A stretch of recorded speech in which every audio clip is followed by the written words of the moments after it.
थोड़ा शर्म आनी चाहिए तुम्हें। माँ अपने बच्चों के परिवार को हंसता खिलता देखने के लिए उनके लिए कुर्बान हो जाती है, और तुमने अपने ही बेटे की हंसती खेलती गृहस्थी उजाड़ दी। तो मुझे यकीन नहीं है वो मलबा भी तुम ही नहीं गिराया।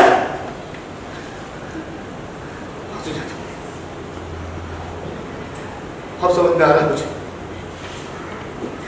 कि इतने सालों में भी मैं अब समझ में आ रहा कि मेरे मन में तुम्हारे लिए इतने सालों की शादी के बाद भी इतना सा वो क्यों नहीं जाता।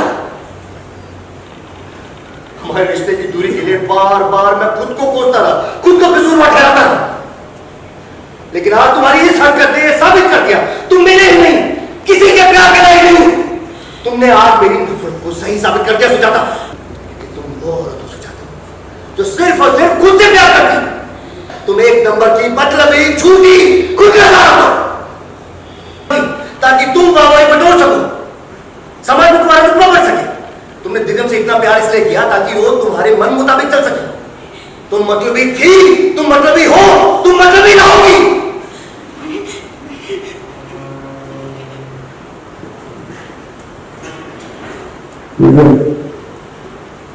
मेरा आप से भरोसा हमेशा हमेशा के लिए उठ चुका।